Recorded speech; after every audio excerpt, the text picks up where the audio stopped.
Hello everyone, my name is the Mad Scorpion, and before we get into this week in Destiny, I just wanted to say I did get checked out at the doctor. I have what is believed to be bronchitis, and it is causing a cough and slight shortness of breath. So if I sound a little bit weird, either in the edit or just during something, a cough suddenly happens in the middle of a sentence, apologies, I am just dealing with something. I'll do my best to keep it down.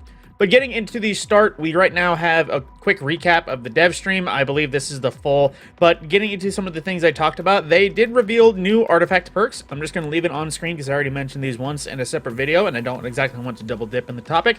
However, we do have Sandbox updates, something they mentioned. Roaming supers, pretty much everything as a whole, will be getting updated to have reduced cooldowns to get them on the use list more often. They cited the reasoning being they don't want it so that people hold on to them entirely until emergency scenarios, that they can feel free to use them as they wish. So they're upping the damage roaming supers do by about 30 to 35% against champions, depending on said super, in addition to a variety of other changes. But expect changes on Arc Staff, Golden Gun, excluding Celestial Nighthawk, because this is classified as the one-off they exclude in this category. Spectral Blades, Silk Strike, Fist of Havocs, Burning Maul, again excluding Pyrogale, Hammer of Soul, Sentinel Shield, Glacial Quake, Blade Fury, Storm Trance, Daybreak, Nova Warp, and Winter's Wrath. There is a major change coming, so keep an eye on the variety of other changes. So basically, time, super, roaming supers are going to be way more potent come the next update. Now some changes to armor. Now let's see, with point contact cannon brace. Amplified lightning bolts now do 100% increased damage over base, up from 50. Lightning Strike defeats now also refund melee energy, reducing Thunderclap refund by 10% to compensate for increased energy gain. So that is something nifty for point contact cannon brace. The Radiant Flex Synapse Junction super damage benefit increased to 20% per stack, up to 14. Max benefit is now 70% damage increase, up from 50. Now for Ballador's Wrath Reavers on the Winter's Wrath Stasis Warlock, increase shatter damage, increase shatter damage to 100%. Again, excuse me. Increase shatter damage up to 150, up from 100. Fixed an issue where enemies were inconsistently getting the boosted shatter damage, which led to decreased overall damage. Increasing shatter damage now shows as a yellow number to aid with the visibility of said perk. Now Telesto, something with Telesto? Okay. Micro missile frames increase the velocity players can generate with the rocket jumping blast. So I guess we can jump a little bit higher with rocket jumps.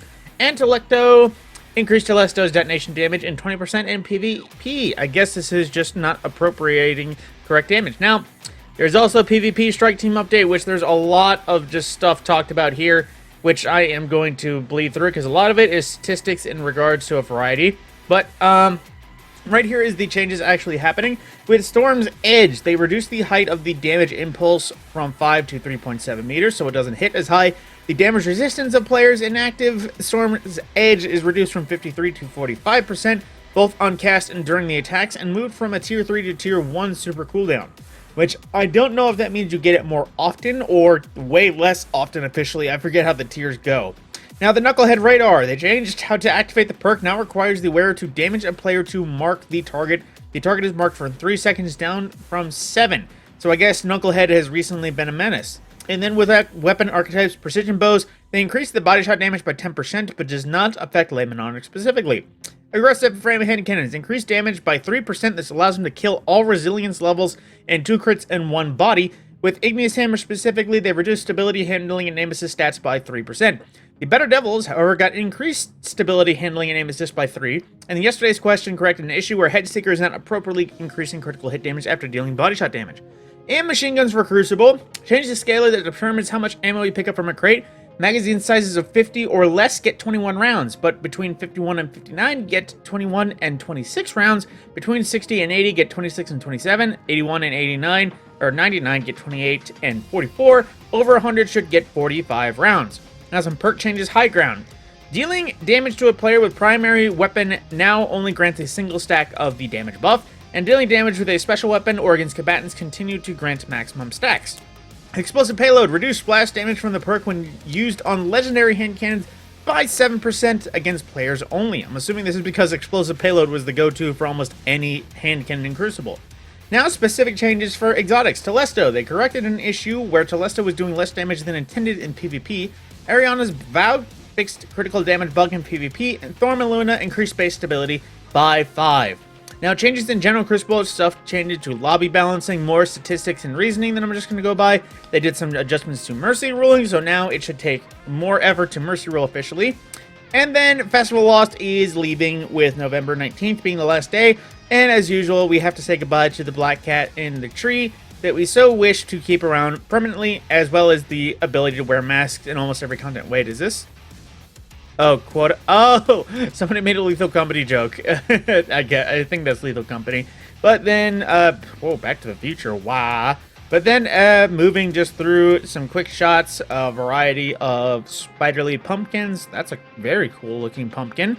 Spooky Eris, paint jobs, Dia de los Muertos, it seems, a little bit. And of course, then there is the Street Fighter collab that we mentioned during the live stream. Ghosts, emotes, finishers, and I think a universal mask for all three characters. There is going to be a Street Fighter collaboration if you wanted to, rep Street Fighter. Although, Then Exterior's damage buff update. At the start of Revenant issued a patch note stating that Exterior should be receiving a 30% or 33% increase to direct damage on top of spawning more moths on hit and getting increased ammo reserve.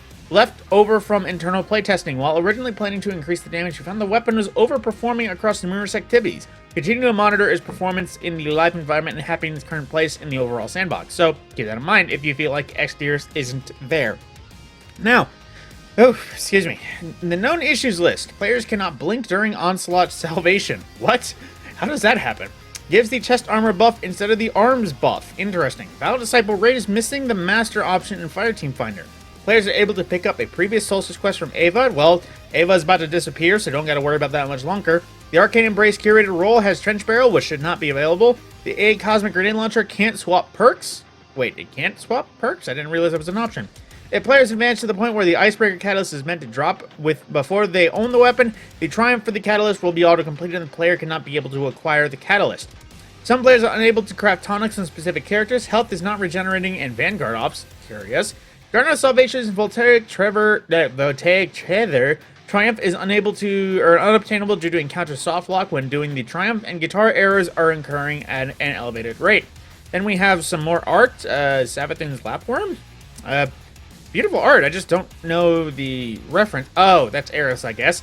But then as well, a variety of other things. But with that, that is the end of This Week in Destiny. I apologize if I sound terrible or otherwise made it a little bit harder to listen to, but that is the sum of everything. We have changes to the Crucible, a bit of sandbox tweaking, expected changes to the Super, as well as some changes to weapons and armor. That is going to be looking quite nice come Act 2. With that, my name is the Mad Scorpion. I will see you in the next video.